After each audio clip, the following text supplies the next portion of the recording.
Įsivaizduokite miestą, kuris užmigo.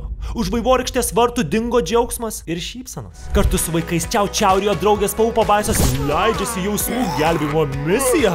Pažadinti miegantį miestą ir sugrąžinti tai, ką jis prarado. Džiaugsmą, drąsą, draugystę. O šis žygdarbis tikras nuotykis. Tai nuotykis, kuriame vaikai ne tik žiūri, bet ir veikia. Mokosi anglų kalbos, valdo emocijas, dalinasi šiluma ir bendrystė. Per judesį, šokį ir pasakas.